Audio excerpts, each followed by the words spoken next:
Good morning, it's Al here at pressure-free.com, and I felt that I had to keep going after getting my tire patched from a nail in it. Sometimes our tires are low. We need to get pumped up. That's another thing I do with my clients, is help them get pumped up. So I'm back because I want to continue talking about the safety need. So we're on the safety level of Maslow's hierarchy of needs.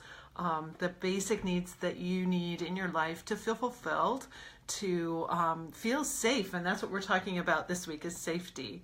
So we're on this level health here, or this part of safety health, and I wanted to take a little bit of time to share my expertise on emotional health, mental well-being. Good morning, Fazal. Thank you for joining. Probably that's one of the chief reasons why people come to work with me, is because they're feeling overly anxious, or they have anger, stress, overwhelm, can't get out of those loops that just keep grinding us down and causing us to feel very unhappy and unfulfilled. And when we think about our need for safety, if our mental states make us feel that we're not safe, all kinds of crazy things can happen.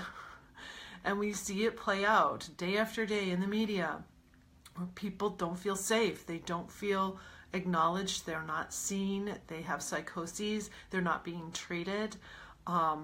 And certainly mental health is on everybody's minds lately. So I want to address this from the viewpoint of pressure-free and what's possible.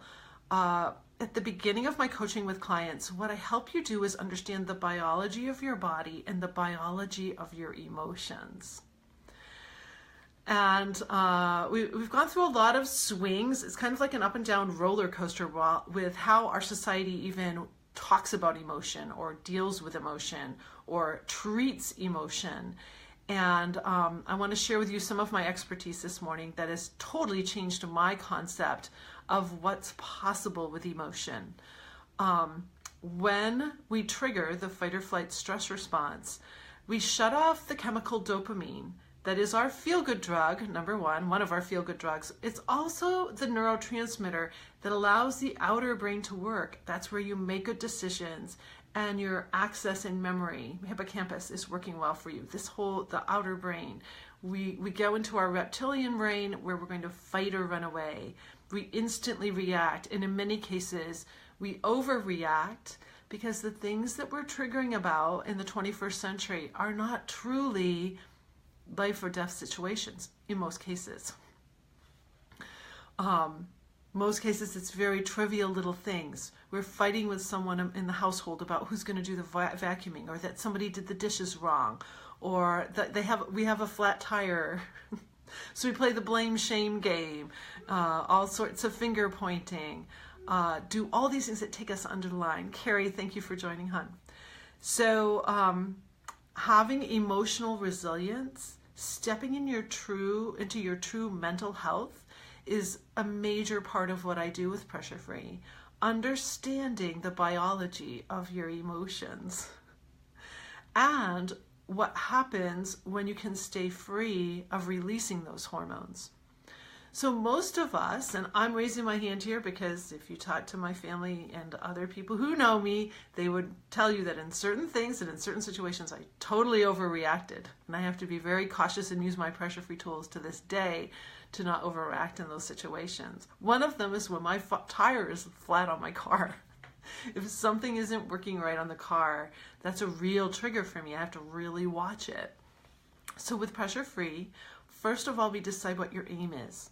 I have had clients say to me, I just want to feel happier, or I want to get out of this anxiety. I want to be able to work better in my job, work better at school, whatever their thing is, whatever their deal is. I'm tired of being tired. Most of our fatigue is emotional fatigue. Some psychologists say 90% of our fatigue in the 21st century is emotionally based. It's not because we went out and worked on the farm all day. We're not physically tired. Those who are in construction and other trades like that could be physically tired. But even then, I've coached some people in those trades and they say, you know, it's still emotional tiredness that doesn't allow me to do certain things. Hi, Leslie. Thanks for joining. So if that's the case, and we can start to build emotional resilience, if you can start to become more emotionally resilient, you're going to be less tired. If you become more emotionally resilient and you don't release those stress hormones, instead of overreacting, you get to choose your response. I'm going to say that again because I think it's so profound. Hi, thanks for the morning. Good morning, Leslie.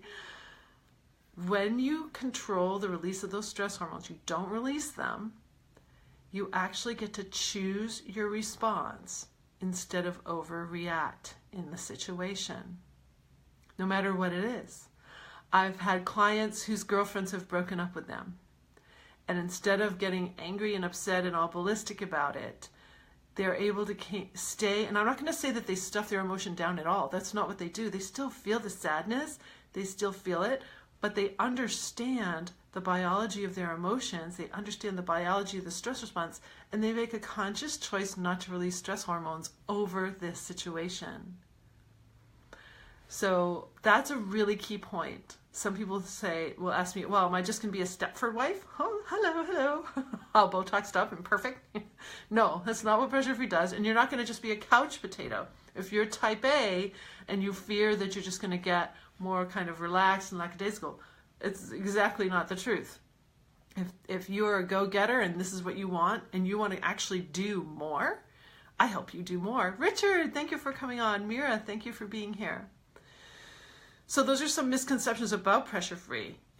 Pressure-free means that whenever you have any sort of pressure or anything that you're trying to deal with, a difficult situation, a difficult person, you stay free of releasing the stress hormones that cause you to overreact and act in ways that you wouldn't do if you were thinking logically.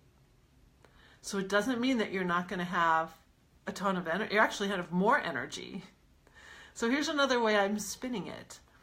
You actually get to maximize your achievement without the stress and burnout. So you get to do more. You get to feel more, real emotion, not all tangled up with frustration and anger and emotions that are going to definitely take you under the line again and again and again. You go into the downward spiral where you're never out of stress hormone release. You're always in the stress response. And because it lasts so long in your cells, that's what's causing all the damage to you. Your body can't renew and rejuvenate at night. Maybe you can't even sleep. We did sleep. Sleep was one of the ones we did down here in the physiological layer. So if you want to go back through my feed and learn about sleep, it's powerful. When you can control the release of these hormones, your body's going to work better in every way, and you're going to think better. If you feel that you have some mental obstacles, it's amazing what can happen when you actually allow your brain to get a good night's sleep, which means that it's not spending the whole night trying to get those stress hormones out. And you're not building dangerous plaques in your brain by killing millions of brain cells when you release all these stress hormones. So what starts to happen is that you're going to think more innovatively, you're going to be more creative, you're going to problem solve so much faster and so much better. And I've watched it play out with my clients. I've watched it play out with my own children. It's just incredible what starts to happen when the brain isn't full of stress sludge. That's what I call it. I call it stress sludge.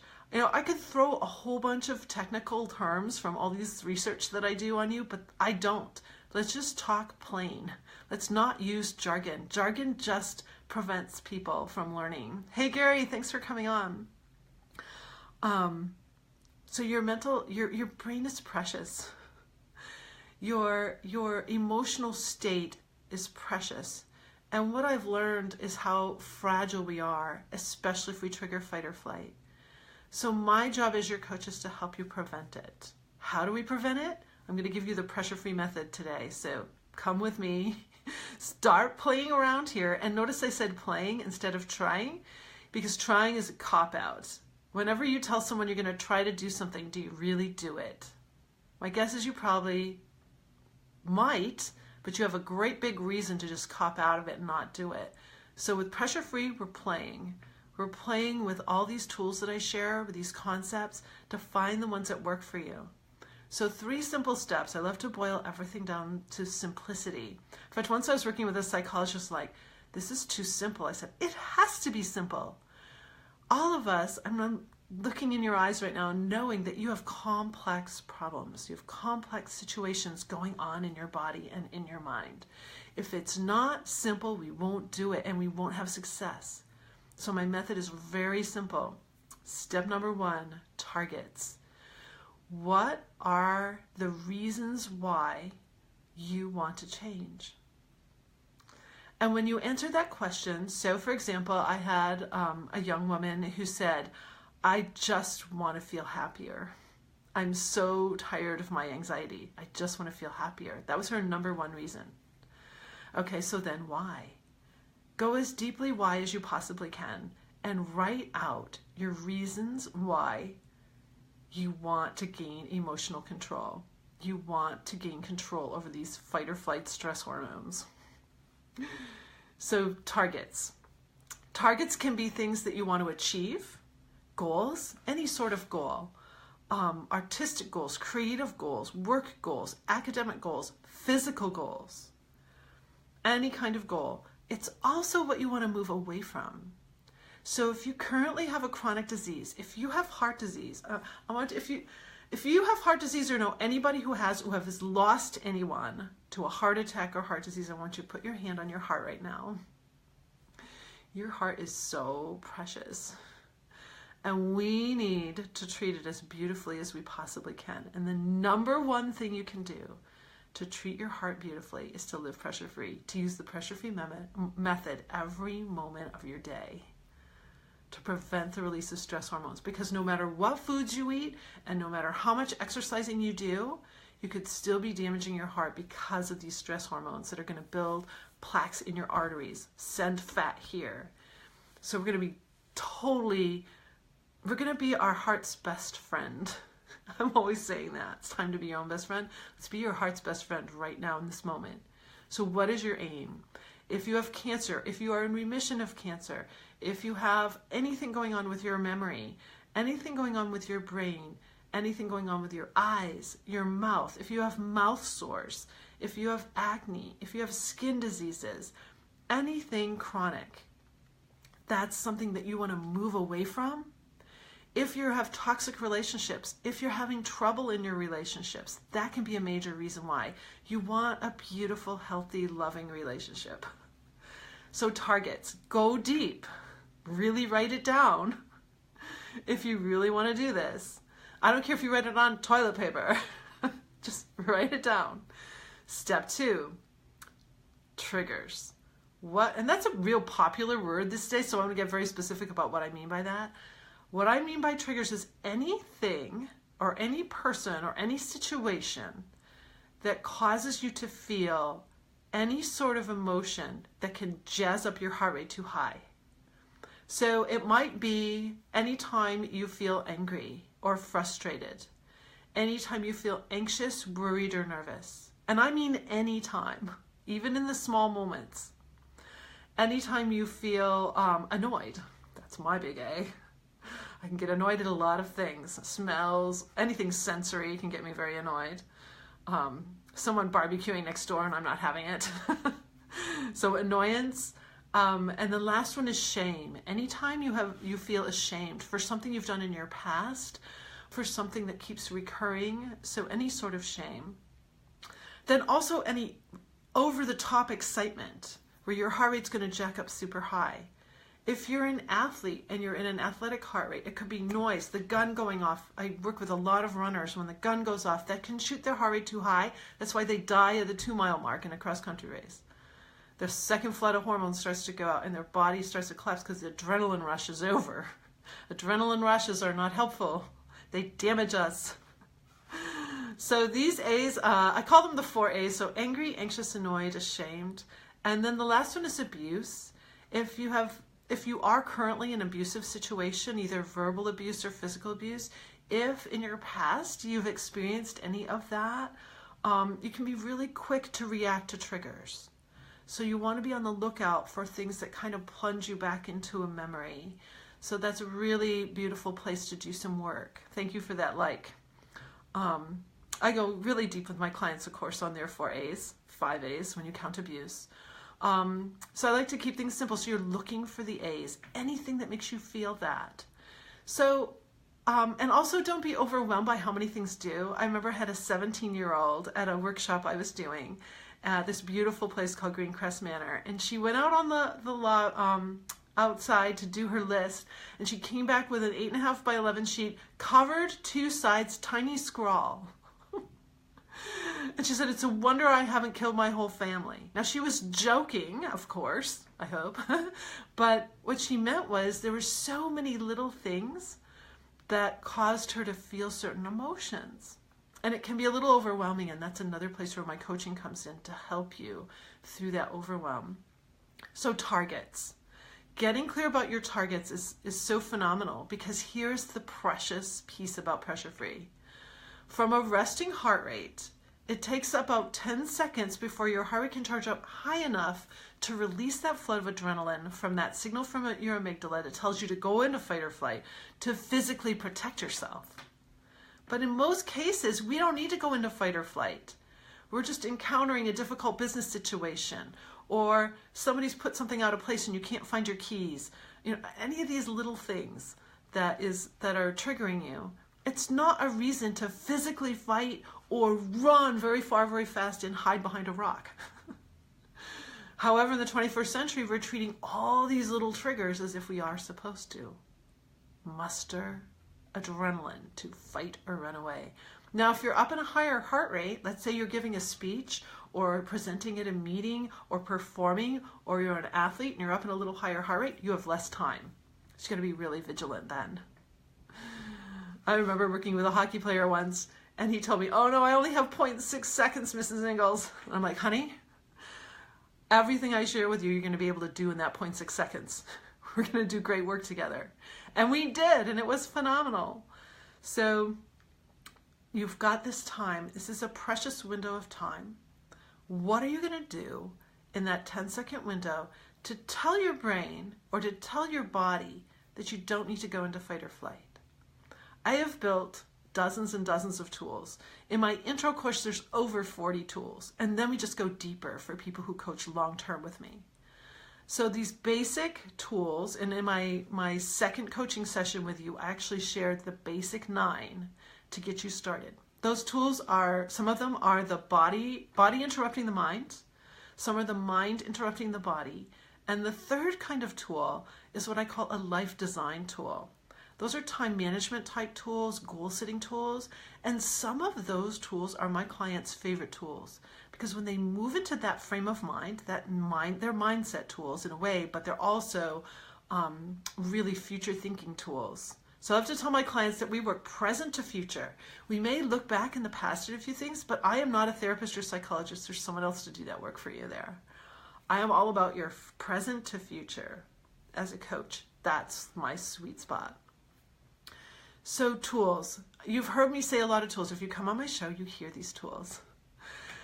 I come back to this one over and over again, because if you get my business card, at the top of my business card, this is the #1 tool, because it will instantly tell your brain that you're okay. And that's to place a hand on your ab muscles and relax your belly. Relax your abdominal muscles. We tighten our abs to protect our organs, our lower organs. Our ribs help protect our heart and our lungs, but we will tighten the whole front of our body so that we have a muscular tension to protect us from a threat. So when you relax your abdominal muscles, you send a signal to your brain, oh, I must be okay. I don't need to go into fight or flight. I don't need to tighten up. I don't need to coil and fight violently. We're saying that we're relaxed. So that's the #1 tool I start sharing with my clients. And another one from the mindset tools is actually a smile. Why? Corners of the mouth going up keep dopamine flowing.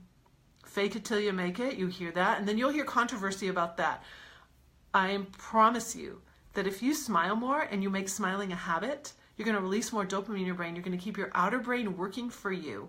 You're also not going to look for other things like alcohol, sugar, chocolate to make your brain feel better with a pump of dopamine. You're actually going to give it to yourself naturally and in a small amount simply by smiling. That keeps your brain working for you. Now you can think logically, and you gain more time than that 10-second window. You gain more time because your brain's thinking logically. Oh, this person's yelling at me right now because they're upset with this, but it's no reason for me to trigger fight or flight and go into that same behavior. You can think logically. So once you can think logically with this tool, you now prevented the release of these stress hormones. So now you're gaining emotional resiliency, and you gained a window of time where your cells are going to start to get healthier.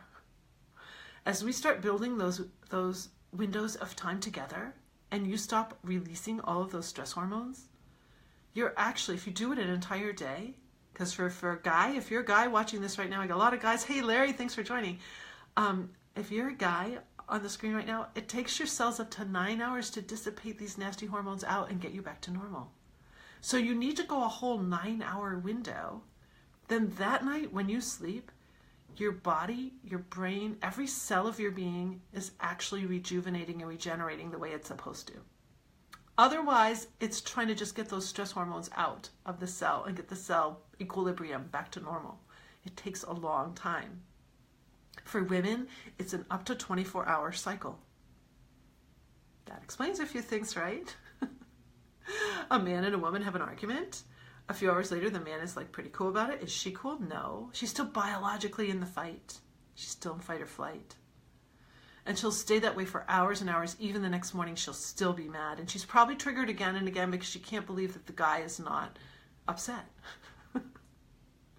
And inside, he may be triggering too, like really annoyed that she's still upset. All of these emotions play and they interact, and they're contagious. Stress is contagious. Anxiety is contagious. We have an epidemic of anxiety and stress in our culture right now. I'm on a mission to save you. I'm on a mission to save you. I remember my first year out of coaching, I was coaching a wonderful 14-year-old, and he left my house and he stood on the porch step. We had finished our work together. It's never finished. I mean, they can always come back for other sessions, but I actually usually put a close to our work together when I feel that it's good. He was doing great. He's done great things since. He stood on the steps and he turned to me and goes, Mrs. Ingalls, you are going to save the world. And then I had my coach in California stand on a stage with me and tell me that I needed to tell my small self. We were going back in a memory that I had to heal. And I had to whisper into that little girl's ear, you are going to be so strong. This event is making you so strong that you are going to save the world. By the way, the thing that we were healing was the reason I changed my name to Elle. And if you become one of my clients, I actually share that story if I feel it's appropriate. It's a very personal story. So I just had to do more because mental health is on everybody's minds these days. And I was just at the tire place and this gentleman asked me, what would I do if I was working with a young man in Florida? If I was working with him, if he came for a pressure-free session, he wanted to know what I would do with him. Here's what I said, by the way. I said, number one, I would listen. And number two, I would gain trust through that listening so that I could he knew that he was being seen and heard.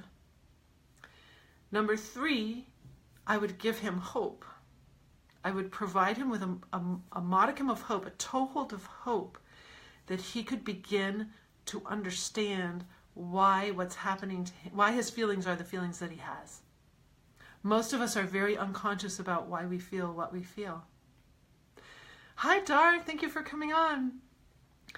We're unconscious about knowing why we feel what we feel. Most of us feel emotions because we're in the fight or flight cycle.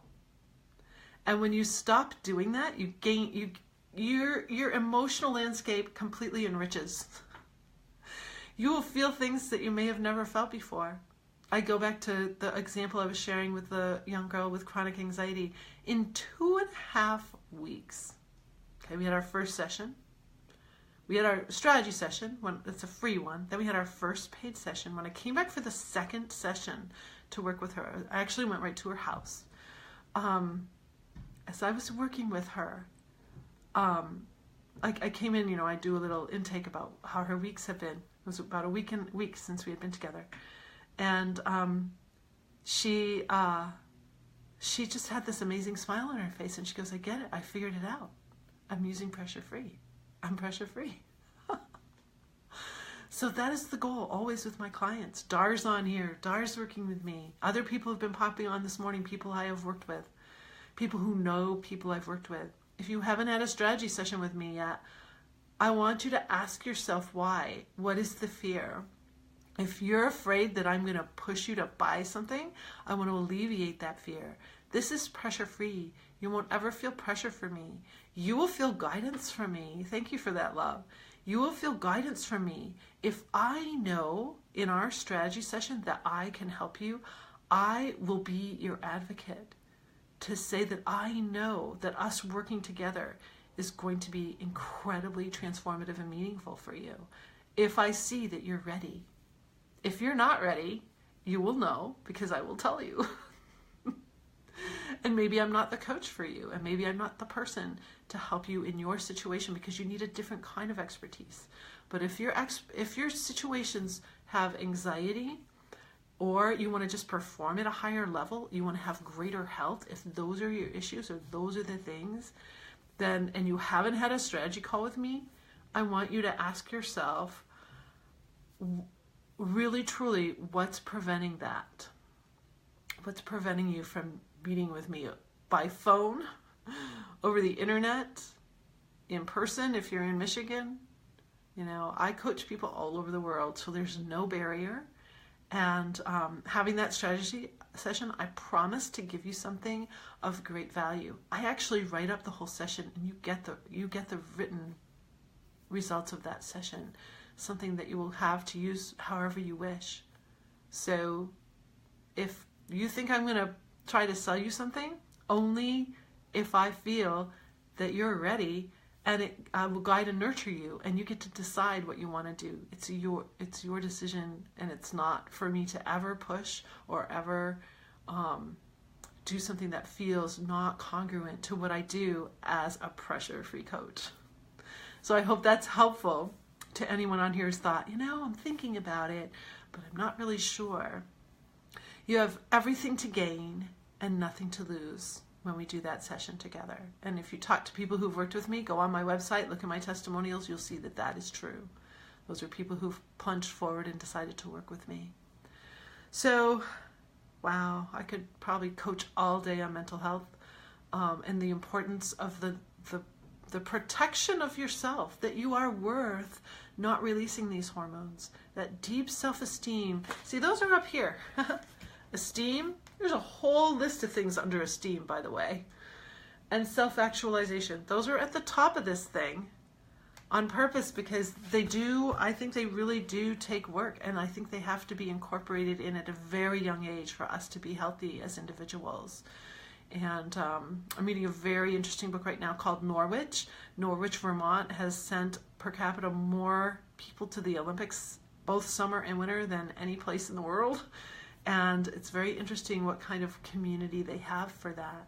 So how we are with our children when they're very young, you know, what kind of communities we're building. It's so critical.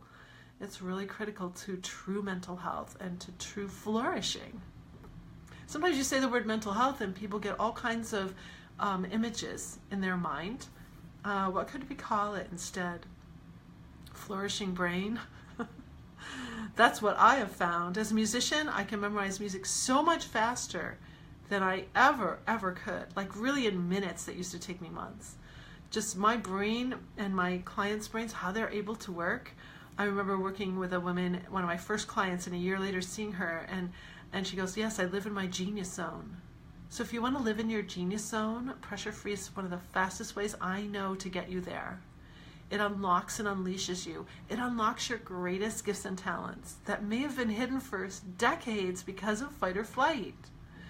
So you're multifaceted. You have so much to bring to the world, so much to bring to your family, so much to bring to yourself. Self-worth, self-esteem, self-actualization. We'll be moving into those after we get done. We have to get done the rest of safety. So tomorrow we'll be working on property, and then we'll go into love and belonging, and keep going through this Maslow's hierarchy. So I hope this has been helpful to you. Thank you for the like. Thank you for the love. And for those watching the replay, I really appreciate you tuning into Pressure Free, helping me bring Pressure Free to the world, to communities, to your workplace, to anyone that wants to up-level their health, their well-being, their mental well-being. Pressure-free is certainly, it's science-based. It's the fastest way I've ever seen, and I've studied methods for 35 years on performance anxiety. It's the fastest way to overcome anxiety and overwhelm and to step into your true potential. So if that's helpful to you, please reach out. Please have a private session with me. Bring me into your company. Bring me into your school, your community. I'm going to be heading to Cambridge the first week of April, and I'm going to be putting together a workshop there. So if anybody is in New Hampshire, Boston area, Massachusetts, Connecticut, anywhere around in there, I will be posting some information probably in about a week as I solidify all the details. But I'm making a commitment to do a pressure-free workshop in New England, in Cambridge, in the early part of April. So have a fabulous, beautiful pressure-free day, and I will see you soon.